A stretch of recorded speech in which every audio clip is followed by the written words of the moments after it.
어제 제가 그 시민합창단 한 공연에 갔다 왔어요. 한 2시간 정도, 2시간 이상 공연을 했죠. 그 공연을 이렇게 쭉 보고 있는데 잠이 오더라고요. 공연이 못해서 잠이 온 게 아니라 제가 그날 좀 어제 좀 이렇게 약간, 왜냐하면 이제 찬양이 아니라 다른 이제 대중 노래를 부르니까 제가 그게 잠깐 공감을 못했나 봅니다. 그런데 잠깐 잠들었던 것 같은데 누가 부르더라고요, 저를. 옆에 제 아내가 있었는데 제 아내는 안 불렀대요. 여러분, 뭔가 나를 부른다라고 하는 것은 나를 깨우는 겁니다. 그렇죠? 오늘 저와 여러분이 이 자리에 나온 것은 부르심을 따라 나오신 자리입니다. 아멘이십니까? 누구의 부르심일까요? 하나님께서 부르셨죠. 오늘 제가 여러분에게 보여드릴 게 죄송합니다, 방송실에 이게 아닌 것 같아요. 이건 5월 17일 스승의 주일 거예요. 네, 오늘 일부 예배 때 들은 게 있었는데 그거 보여주세요. 자, 우리가 부르심을 받았다라고 하는 것은 하나님이 우리를 먼저 아신다는 걸 전제합니다. 그렇죠? 알아야 부르시죠. 그러니까 이 부르셨다라는 자체는 우리를 택하셨다라는 의미도 됩니다. 그러니까 택하심과 부르심은 같이 온 거예요. 같이요. 자, 그래서 오늘 제가 여러분과 함께 나눌 이 부르심이라는 제목은, 부르심이라는 주제는 좀 특별합니다. 이미 알고 있는 것일 수도 있어요. 하지만 오늘 사도 바울이 고린도 교회에 전하는 이 부르심에 대해서, 우리가 알고 있는 부르심뿐만 아니라 사도 바울이 고린도 교회를 향하여 하는 그 부르심을 오늘 이 시간 우리 교회에, 오늘 저와 여러분에게 묻는 그 부르심으로 오늘 제가 설명을 드릴 텐데, 오늘 이 부르심 안에 하나님의 아주 특별한 은혜가 여러분에게 충만히 임하시기를 주님의 이름으로 축원합니다. 부르심 그러면은 누가 제일 많이 듣냐면 신학교 간의 신학생들이 제일 많이 듣습니다. 저도 신학교 딱 들어가서 입학했는데 제 방에 그 기숙사 한 방에 6명이 같이 지내거든요. 6명 중에서 한 명 한 명 물어봤어요. 그럼 부르심이 있어서 왔어? 소명이라고 합니다. 콜링. 하나님께서 너는 나의 종이다, 나의 길을 걸어라, 이제 그런 부르심이요. 있어 왔어? 그러면 6명 중에 한 4명 정도는 잘 몰라 그래요. 잘 모릅니다. 그게 부르심이 없다 이게 아니라 그 부르심에 대한 확신이 있었다 없었다 있었다 없었다 합니다. 그러다가 하나님께서 그를 연단시키시고 훈련시키시고 다루시고 하면은 나중에 가면 이제 정말 불 속에도 물 속에도 들어갈 수 있는 그 부르심의 종이 되죠. 소명의 종이 된다고요. 오늘 저는 하나님의 부르심, 그래서 이 부르심 때문에 하나님께 나오고 순종하고 예배드리고, 이 부르심 때문에 내가 어떤 자리에 서서든 목숨을 버려서까지도 순종해 나가는 그 부르심의 이야기를 오늘 저와 여러분이 함께 나누기를 원합니다. 자, 사도 바울은 고린도전서에서 이 부르심을 받은 그대로란 말을 굉장히 강조합니다. 오늘 읽었던 말씀 20절부터 24절에도 이 말은 2번이나 반복되고요. 또 제가 여러분과 함께 지금 부르심을 아십니까? 라는 질문을 던지고 나서 그때부터도 또 한 번, 그 앞에도 한 번 더 반복이 됩니다. 여러분, 부르심을 받은 그대로란 것은 바로 여러분이 어떤 자리, 어떤 형편, 어떤 위치, 어떤 신분에 있든지 간에 바로 거기를 말합니다. 왜냐하면 하나님 앞에 선 사람들이 무슨 자격을 가지고 서나요? 뭐 어떤 그런 위대한 일을 했나요? 여러분, 우리가 하나님 앞에 서는 것은 전적으로 하나님의 택하심의 은혜인 줄 압니다. 여러분, 우리가 하나님 앞에 부름받았다라는 것은 하나님께서 우리를 택하지 않으면 절대로 부를 수 없어요. 하나님께서 우리를 부르시지 않으면 절대로 우리는 하나님 앞에 설 수 없습니다. 자, 그렇다면은 다시 한번 생각해 보시죠.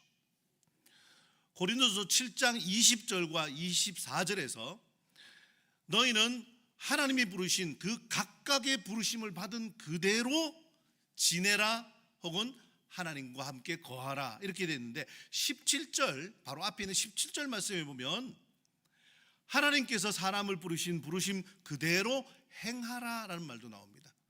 동사가 3번 바뀌었는데요. 지내라, 거하라, 행하라 이랬는데 그 앞에 전제는 같습니다. 부르심을 받은 그대로, 부르심 그대로. 자, 여기에 대해서 제가 한 3가지 정도로 여러분과 함께 설명드릴 거예요.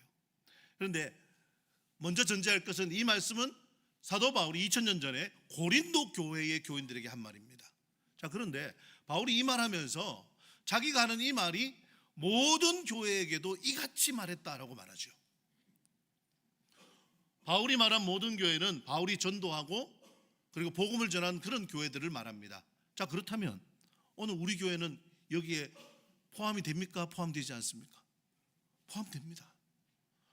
우리도 바울이 전한 복음을, 그 바울이 전한 복음을 받아들인 고린도 교회, 에베소 교회, 빌라델비아 교회, 서머나 교회 다 마찬가지죠. 그 모두가 받은 복음이 오늘 우리가 받은, 우리 교회가 받은 복음과 같습니까? 다릅니까? 같은 복음입니다. 같은 복음인 줄 믿으시죠? 그렇다면 오늘 이 부르심에 대해서 우리도 똑같은 바울의 교훈을 받아야 될 줄로 압니다. 자, 첫 번째 부르심은요, 우리가 어떤 자리에 있든지 어떤 처지이든지 어떤 상황이든지 그 부르심은 그 상황이 아니라 은혜라는 사실입니다. 여러분, 이 부르심이라는 헬라어가 클레시스라는 헬라어인데요, 이 클레시스는 무슨 뜻이냐면 그냥 단어의 뜻은 불렀다입니다. 단어의 뜻은 불렀어요. 그런데 이 안에 담겨있는 신약 성경에만 한 700번 정도 이 클레시스가 언급이 됐어요. 주로 바울 서신에 언급이 되긴 했지만 이 부르심이란 말은 하나님께서 죄인이었던 우리 인간들을 그리스도 안으로 불러내신 은혜를 클레시스라고 말합니다. 신약 성경에는 그렇게 사용됐습니다. 그러니까 죄인인 우리가 하나님의 부르심에 응답해서 이렇게 나온 거예요. 죄인이 아니면 우리를 부르지 않으셨어요. 여전히 죄인된 상태에 있던 우리가 아직 죄인 되었을 때에 그리스도께서 우리를 위하여 죽으심으로 하나님의 사랑을 확증하셨느니라 하는 그 사도 바울의 그 교훈과 마찬가지로 그 선언대로 우리를 죄인된 가운데서 부르셨습니다.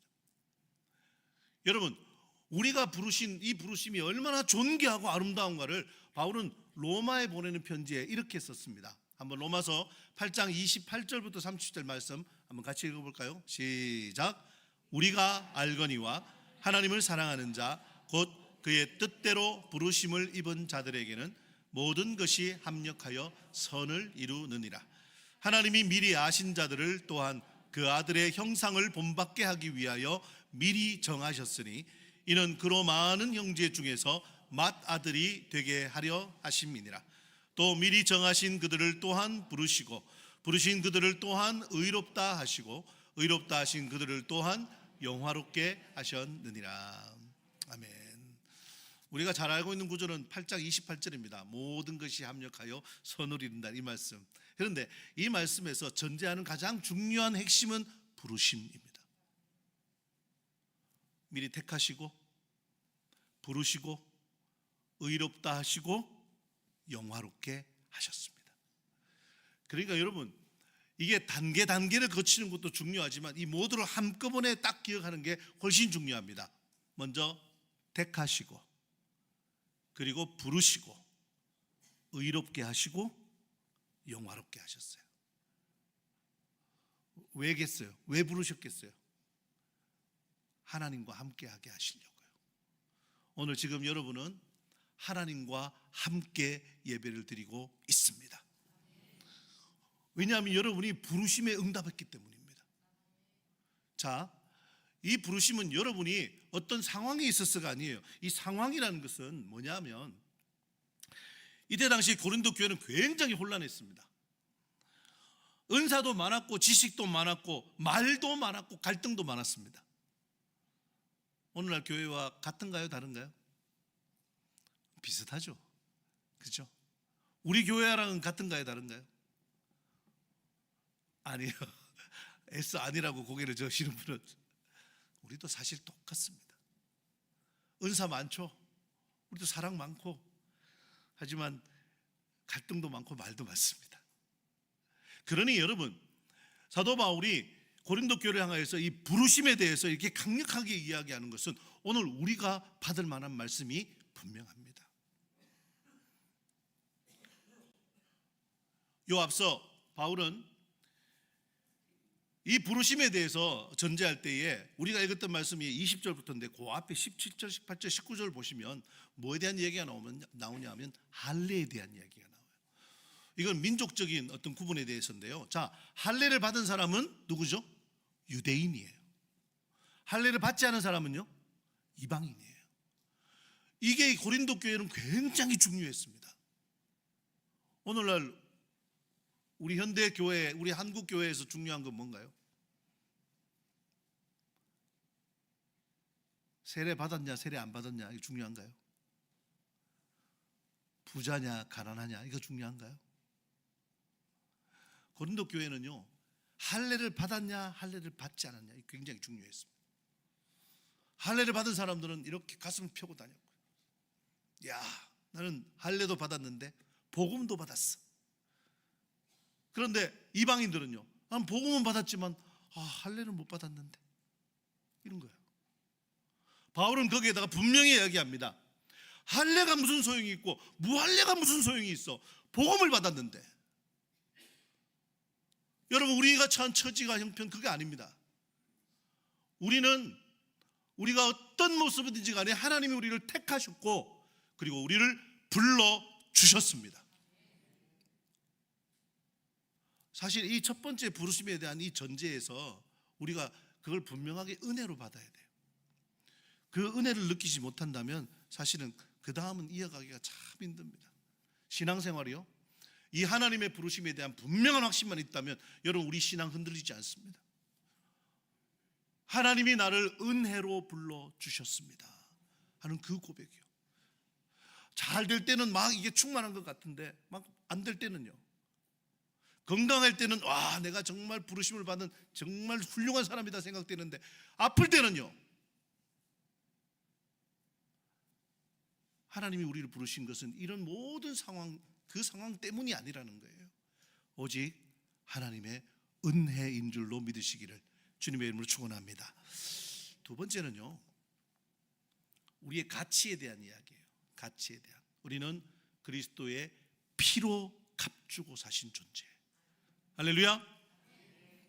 우리를 부르신 그 값이 있다는 거예요. 값이요. 그래서 고린도전서 7장 오늘 읽었던 22절, 23절은 이렇게 하나 구분해서 말합니다. 자, 주 안에서 부르심을 받는 자는 종이라도 주께 속한 자유인입니다.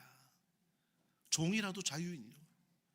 그리고 그와 같이 자유인으로 있을 때의 부르심, 복음을 받은 사람은 값으로 사신 그리스도의 종이라는 거예요. 자, 이때 당시에 굉장히 익숙한, 요즘은 사실 익숙하지 않습니다. 왜냐하면 노예 제도가 없어졌잖아요, 우리나라에는요. 근데 이때 당시에 고린도 지역에는 가장 익숙했던 말이 뭐냐 하면 바로 이 두 개의 헬라어예요. 둘로스, 종이란 뜻입니다. 로마 시대의 노예입니다. 둘로스, 또 하나는요 엘유테로스, 자유인요. 자유인. 크게 두 가지의 종류, 두 가지 경우에 종이 됐습니다. 첫 번째는 전쟁이 나서 전쟁에서 포로로 잡혀왔을 때 그 포로로 잡혀온 사람은 왕이든지 귀족이든지 뭐 가난한 사람인지 부자든지 다 종이 됐습니다. 전쟁에 져서 잡혀왔으니까요. 또 한 가지 경우는 돈이 없어서 너무너무 가난해서 종으로 팔려가는 경우가 있어요. 이 두 가지 경우에 종이 됩니다. 자, 그러면요, 여러분 한번 이 고대 로마 시대의 노예 시장을 한번 상상해 보세요. 노예 시장을요. 가격이 매겨지죠. 부르는 게 값인가요? 예. 가장 높은 값을 부르는 사람이 그 종의 주인이 됩니다. 그 값을 부르는 거예요. 얼마요? 얼마요? 자, 건장한 남자 청년이 있습니다. 그러면서 노예 상인이 이 사람 이 노예를 소개하면 값을 부릅니다. 값을 불러요.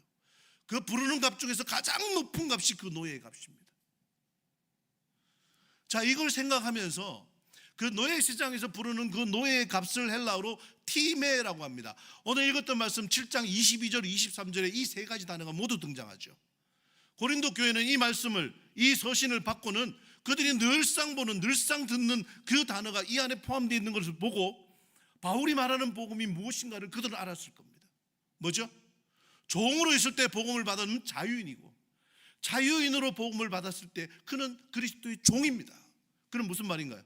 모두 같습니다. 그냥 같은 게 아니에요. 값이 같다라는 거예요. 어떤 값이죠? 우리를 부르신 그 부르심의 값은 뭔가요? 예수 그리스도의 피값입니다. 노예 시장의 노예들은 그 건강함의 정도, 성별의 정도, 나이의 많고 적음의 정도에 따라서 값이 다르게 불러져요. 그런데 우리는요, 우리를 부르시는 하나님의 값은 뭔가요? 오직 하나죠. 예수 그리스도의 피값, 십자가 하나밖에 없다는 사실. 그러니까 여러분, 우리를 부르신 모두는 같은 가치로 우리를 부르셨습니다. 잊지 마십시오. 목사님이 가장 중요합니까? 장로님이 가장 귀합니까? 권사님, 집사님, 아니면 교회 학교 아이들도 귀하죠. 그런데 그렇게 귀합니까? 아니요. 하나님이 우리를 부르셨을 때는 모두 같은 값이라는 거예요. 그래서 사도 베드로는 그 마음을 그의 서신인 베드로전서 1장 18절부터 19절까지 이렇게 담았습니다. 같이 한번 읽어볼까요? 너희가 알거니와, 시작.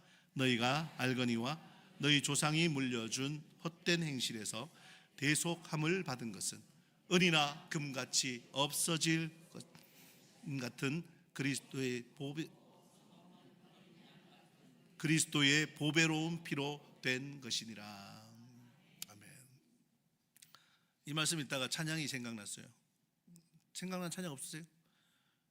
은이나 금같이 없어질 보배로 속죄함 받은 것 아니요, 거룩한 하나님 어린 양 예수의 그 피로 속죄함 얻었네. 할렐루야. 부흥회 가서 이거 부르면 다 같이 따라 부르잖아요. 우리의 값은, 우리의 부르심의 그 값은 오직 그리스도의 보배로운 피값, 그거 하나밖에 없다라는 거. 그러면요, 우리 모든 분들, 하나님의 부르심을 받는 우리 모든 분들의 가치는 어떻습니까? 똑같습니다. 하나님께서 그렇게 우리를 부르셨다는 사실, 우리는 그런 존재라는 사실을 잊지 않고, 여러분, 교회 공동체 안에서 이 하나님의 부르심, 이 귀한 값을 꼭 붙들고 형제와 자매와 모든 성도님들을 함께 바라봐 주시는 저와 여러분 다 되시기를 주의 이름으로 축원합니다. 세 번째는요, 이게 참 중요합니다. 하나님과 함께 거하는 것이 부르심에 합당한 삶입니다. 자, 24절 말씀 이렇게 말하죠. 형제들아, 너희는 각각 부르심을 받은 그대로 하나님과 함께 거하라. 자, 여기서 제가 세 번째 헬라어 하나를 알려드릴게요. 메노라는 헬라어입니다. 거하라라는 뜻으로 번역할 수밖에 없어요.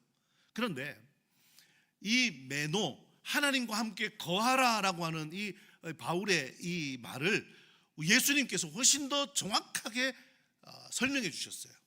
어디냐면 요한복음 15장입니다. 요한복음 15장 4절 5절에 보면 이렇게 말했죠. 내 안에 거하라, 나도 너희 안에 거하리라.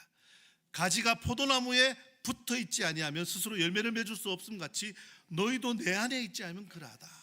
그러면서 비유하시죠. 뭐죠? 나는 포도나무고 너희는 가지니.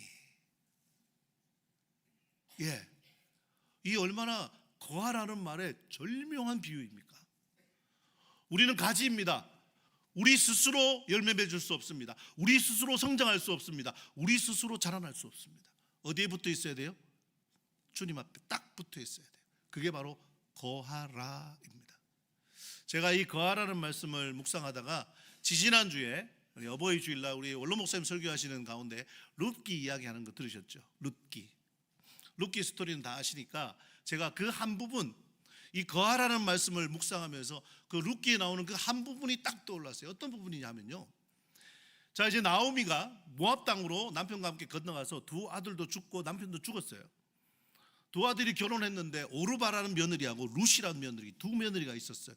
나오미가 고향 땅으로 돌아가려고 하다가 며느리들을 보니까 한심하잖아요. 너무 인생이 불쌍하잖아요. 그래서 며느리들에게 말합니다. 너희는 있어라. 너희는 네 고향, 내 땅, 네 신들을 섬겨라. 그러니까 첫째 며느리인 오르발은 그렇게 합니다. 울면서 시어머니 어머니 하다가 자기는 자기 길을 찾아갔죠. 하지만 룻은 어머니한테 고백합니다. 나는 어머니의 하나님이 내 하나님이고 어머니의 백성이 내 백성입니다. 그 고백하면서 룻기 1장에 제 눈에 딱 띈 그 한 단어는 뭐냐 하면 룻이 시어머니 나오미를 붙쫓았더라 라는 표현입니다. 이 성경에 여기 한 군데밖에 안 나와요. 그냥 쫓았던 것도 아니고 붙쫓았더라. 그 히브리어 단어가 오늘 헬라어로 메노입니다. 메노. 딱 붙어 있는 거예요. 떨어지지 않겠습니다. 나는 절대로 떨어지지 않겠습니다. 딱 붙어 있는 거예요. 누구와 함께요? 하나님과 함께. 자, 오늘 이 하나님의 부르심, 우리를 택하시고 우리를 부르셨어요. 그래서 여러분, 우리가 하나님께서 부르신 우리의 이 값은 뭐죠? 예수님의 핏값이요. 다르지 않습니다. 우리 모두가 하나님의 부르심을 받은 우리 모두가 그 값이 동일합니다. 그리고 이 부르심에 합당한 삶은 하나님과 함께 거하는 것이래요. 자, 이 마음을 가지고 여러분, 오늘 여러분의 삶의 자리로 한번 제가 여러분 데려가 보겠습니다. 먼저 가정에서요. 가정에서 혈기나 감정을 부리십니까? 자녀들에게, 남편에게, 아내에게, 부모님에게. 그렇다면 하나님과 함께 거하십시오. 하나님과 함께 있다 하고 분명하게 믿고 여러분 가정에서 말해 보십시오. 여러분 일터에서는요, 직장에서, 여러분 사업체에서는요, 사람 눈치 보이시죠? 직장에서 상사의 눈치 보이고요, 또 일할 때는 얼마나 많은 사람들을 대하십니까? 하지만 여러분 부르심 받은 사람들입니다. 이제는 사람의 눈치 말고 하나님과 함께 동행하십시오.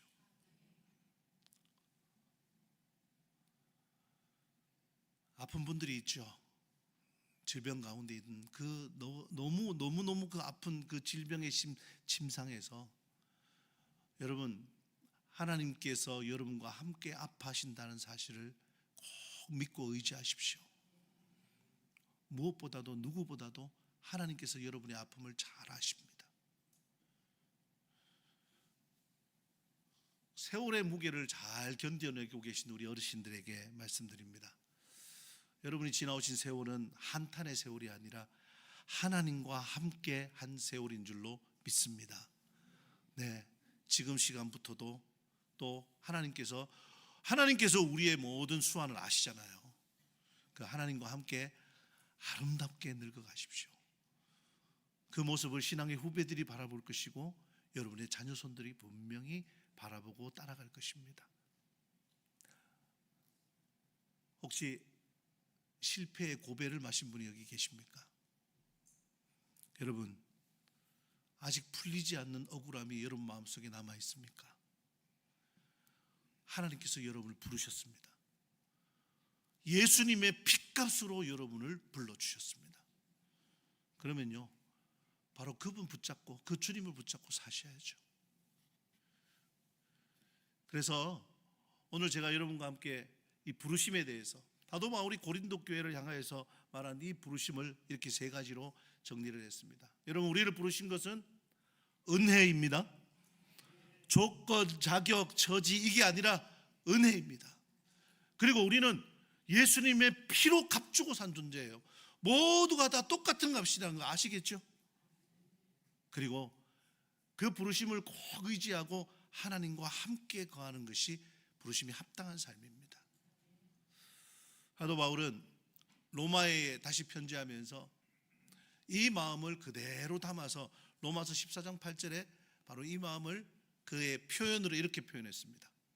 우리가 살아도 주를 위하여 살고 죽어도 주를 위하여 죽고 그러므로 사나 죽으나 우리가 주의 것입니다. 사랑하는 성도 여러분, 하나님 지금도 하나님을 모르는 영혼들을 택하시고 부르고 계십니다. 오늘도 이 예배의 자리에 우리를 불러주셨습니다. 이게 하나님의 열심이 아니고는 가능하지 않은 일입니다. 이사야 선지자는 이사야서에서 2번이나 만군의 여호와의 열심이 이를 이루시리라 라고 우리에게 고백했습니다. 우리가 가만히 있어도 가만히 있어도 아무것도 하지 않아도 아무것도 하지 않아도 하나님은 우리를 부르시고 우리를 의롭게 하시고 우리를 영화롭게 하기 위해서 지금도 우리를 불러주십니다. 하나님의 열심, 이 하나님의 열심으로 우리가 이 자리에 부름받아 왔다는 사실을 꼭 기억하시고 어떤 그 누구도 다른 값으로 매겨지지 않았다는 사실도 또 기억하시고 이 부르심에 합당한 삶을 하나님과 함께 걸어가시는 우리 구미종합 모든 성도님들 다 되시길 주님의 이름으로 축원합니다.